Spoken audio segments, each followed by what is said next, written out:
pain and discomfort, I cannot tell you how much this has to do with your dog's behaviour. If a dog is sore or uncomfortable, they are going to behave in funky manners. And it's not always obvious that it is going to be pain related, and it can sometimes be incredibly expensive to get to find out for sure, because unfortunately the dogs cannot verbalize to us what is happening with them. And I always think this study was really interesting. It was Daniel Mills, who's a very, very cool guy, and a bunch of other vets. And they were taking statistics of dogs who had been referred to vets and behaviourists. And the statistics are 28 to 82% of all the behaviour cases that were referred were believed to have a underlying source of pain. And it was, I think, and if any of you are interested, I'll get the study and I'll put it in the group. Because if memory serves me right, those dogs that were referred as behaviour cases, it was a high percentage. It showed you in each veterinary practice how many genuinely actually had pain related issues, that you sort out the pain, most of it, not all of it, just disappears on everything else on the behaviour front of them. Because just like with us, if we're sore, we're cranky, we're not nice. So things to look out for. And this is not an extensive list, but it's to give you an idea of the range of behaviours you would see in your dog that could be red flags that the dog is actually sore. So you can see that a reluctant, I can't remember what I wrote. Reluctance, I'm going to move myself. Reluctance to jump up.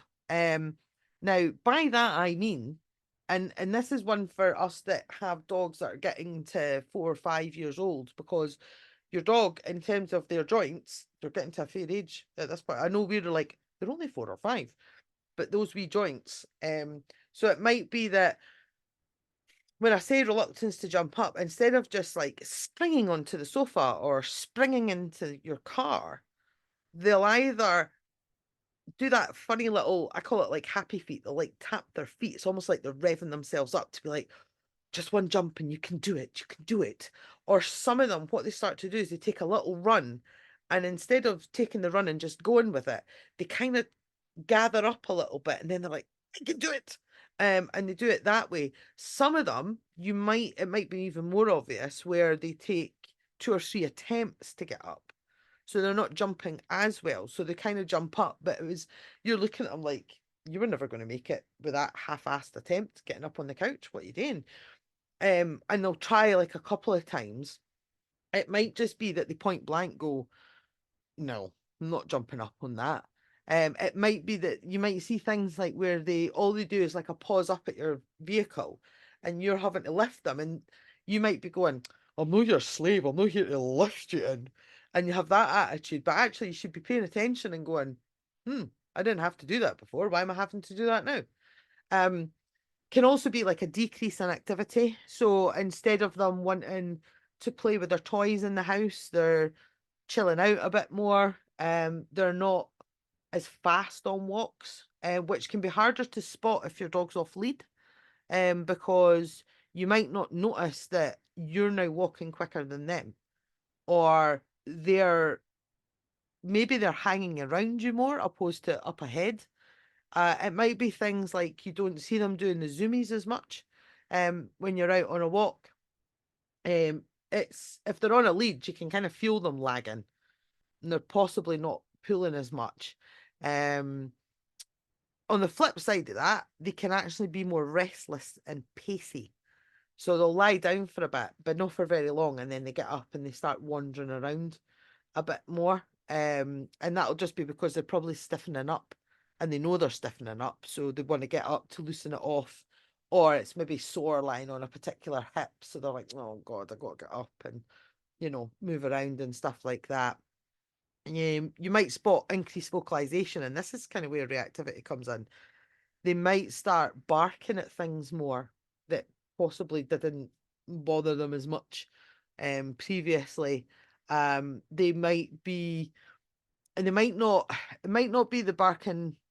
Well, yeah, it kind of falls into the same thing. I was going to say, you might have always had a dog who barks when they see things, but it's almost like they can't stop it. It goes on too long, and you're like, why are you doing that? And it's, um, you might find that they get more chatty.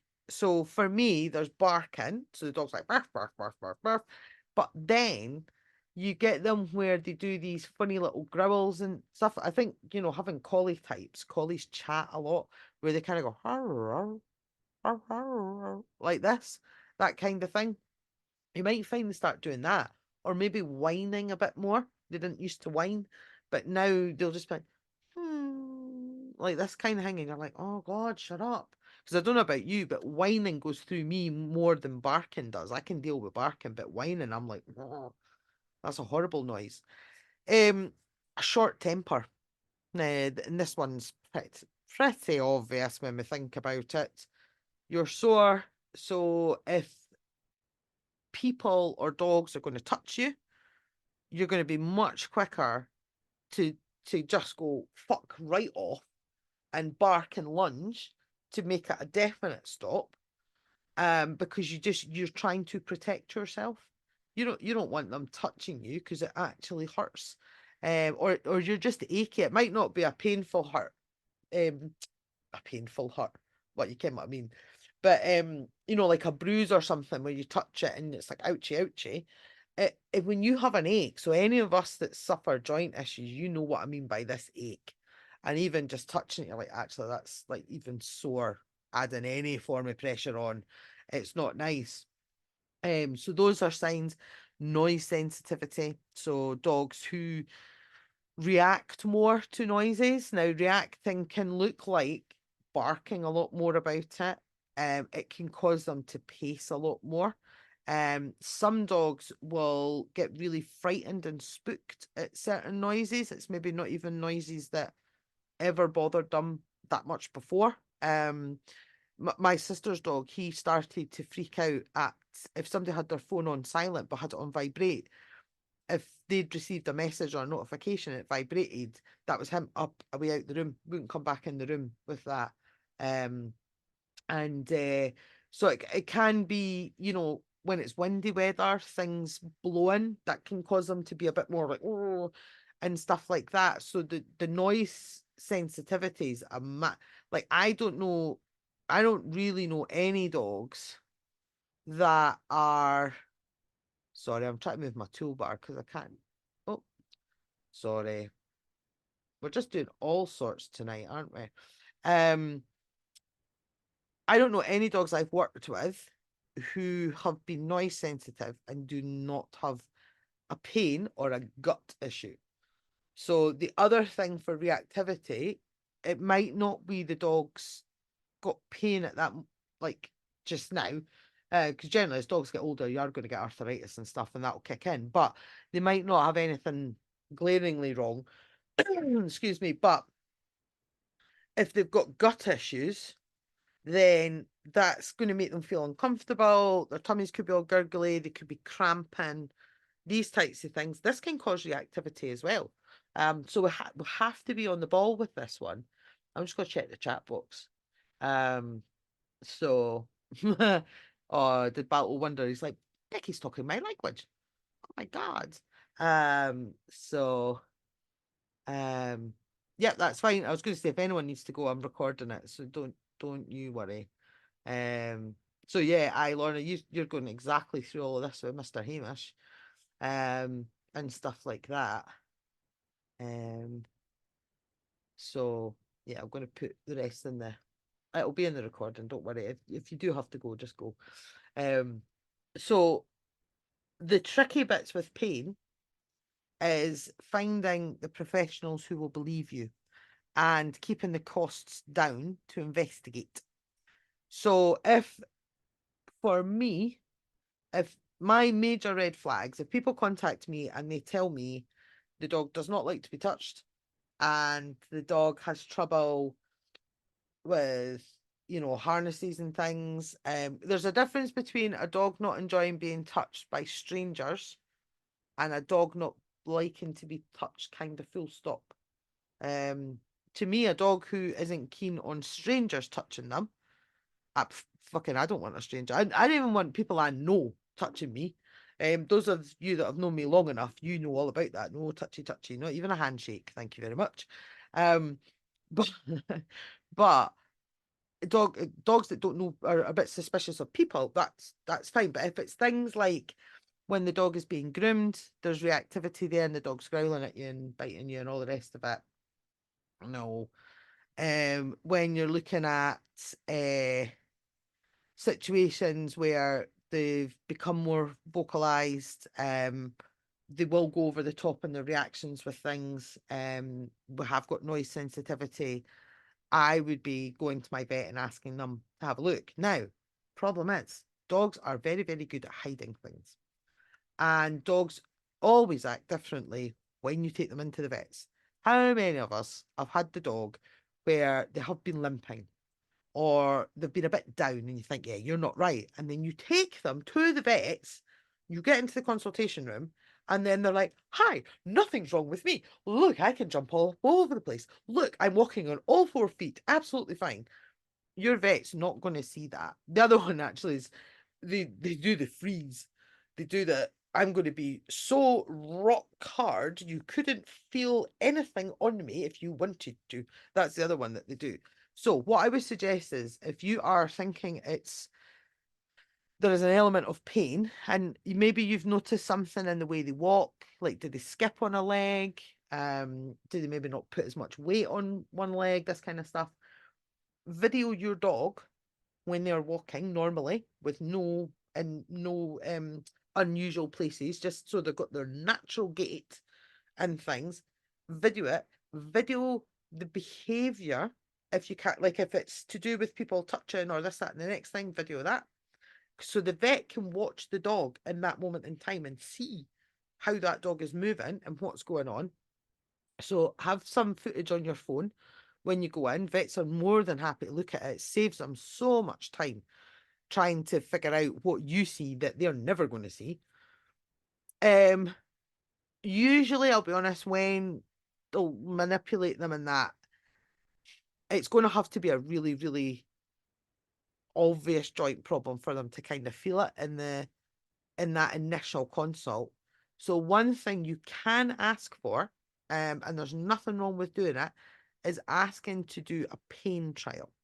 So a pain trial is where your dog's given pain relief medication to rule out things. So there could be something up with them, there might not be. But you want to do it, you want to have your pain trial for 8 to 12 weeks. You don't want 2 weeks of pain relief, because what'll happen so your pain trial is kind of the cheapest way to kind of suspect is anything going on. And your outcomes from the pain trial are, one, you start to see improvements in your dog's behavior. So you would see less vocalization. You would see an increase in the dog's activity, maybe. Like, so if they were starting to be a bit sleepy all the time and not thingy, they might start moving about a bit free and easier. They're not as grumpy about things. They let you touch them where they didn't let you touch them before. If you were to start to see positive differences in the dog's behavior, that's a massive signal to you that pain relief is doing something. That pain relief is reducing pain somewhere. So from there, you go down the road of X-rays or CT scans or whatever the vet. I mean, I'm not a vet, so this is not really my department now, but they kind of help you with those kind of things. If you see no change, it can mean one of two things. Can mean the obvious, your dog wasn't in any pain, so we can rule out pain as a problem. The other option could be that either the trial wasn't long enough, and so if your dog has had a chronic issue, so something they've had possibly from puppyhood that we didn't realise. So an example of this is Eric, my border terrier.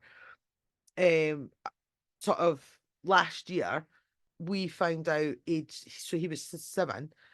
He's actually got hip dysplasia and he's had it since puppyhood. And we never knew. I mean, we competed in agility. He would see physios on a regular basis.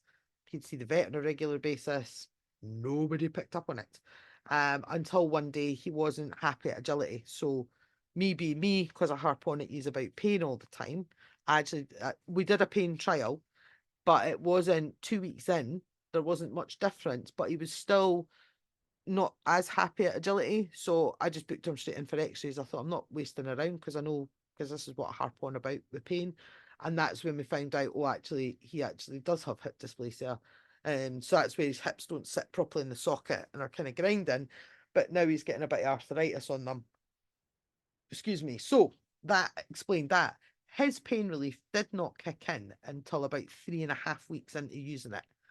Round about the 3.5 week mark, I could see he was moving faster, he was moving freer, he could get up quicker, and he seemed happier. So, when they've had something, so for Eric, he's had that all 7 years of his little life. It was going to take several weeks for the pain relief to override the brain's normal response to I'm always sore, I'm always sore.